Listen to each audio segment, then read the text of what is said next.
President Cyril Ramaphosa's recent televised address was expected to bring clarity and hope to a nation in crisis. Instead, it left many South Africans disillusioned and frustrated. His appearance was polished, his words carefully chosen, but what the country needed wasn't another well-dressed performance, it was decisive leadership, accountability, and truth. What they got instead was silence on key issues, vague reassurances, and the familiar political theater of deflecting blame without offering solutions. Over the years, Ramaphosa has developed a pattern, convene commissions and launch inquiries whenever there is public outrage. These commissions cost the country millions, stretch out over months or years, and most importantly, rarely deliver justice. They serve as tools to manage public anger rather than fix the underlying problems. They drain national resources, offer no real consequences for wrongdoing, and leave citizens even more distrustful of government. The impact of this leadership vacuum is everywhere. South Africa's political accountability has all but collapsed.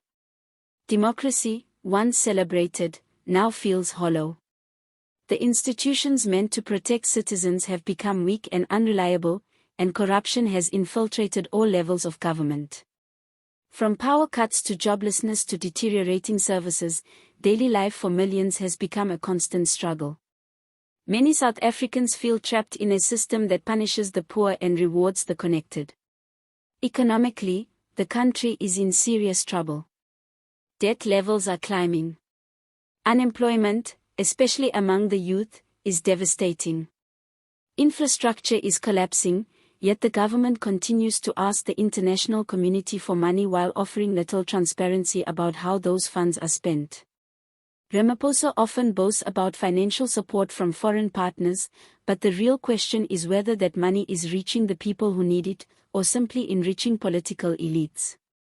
What's more alarming is South Africa's increasingly controversial foreign policy stance. Under Ramaphosa's leadership, the government has drawn closer to authoritarian regimes like Iran. This has sparked global concern, especially given Iran's links to groups such as Hamas, Hezbollah, Al-Shabaab, and others with long histories of violence and terrorism. Some of these groups are believed to have safe havens in South Africa, and there are serious questions about how such actors are allowed to operate freely on South African soil. These affiliations do not align with the values of a country that once stood as a moral leader on the world stage. The public has also been stunned by recent allegations against high-ranking officials, including the Minister of Police. Despite the severity of the accusations, the response has been underwhelming.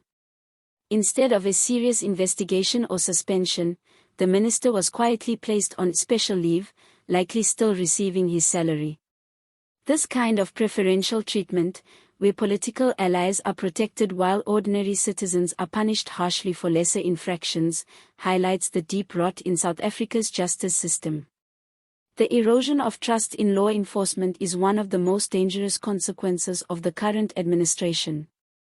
With crime on the rise, and security forces under-resourced and disorganized, South Africans are increasingly left to fend for themselves. The military, too, has suffered.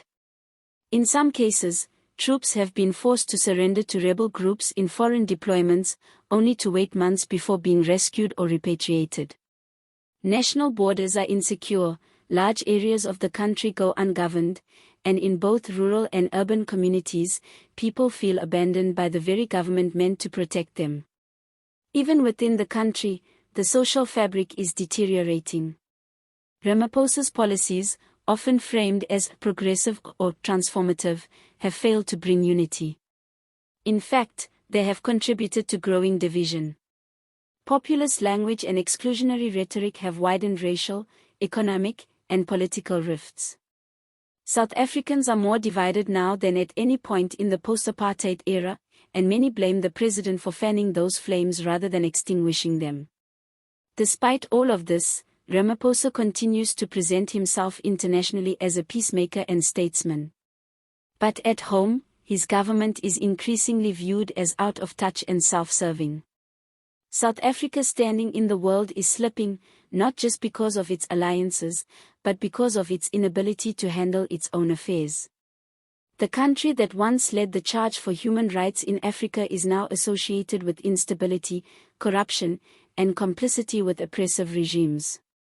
At this point, many South Africans believe the country is heading toward full state failure.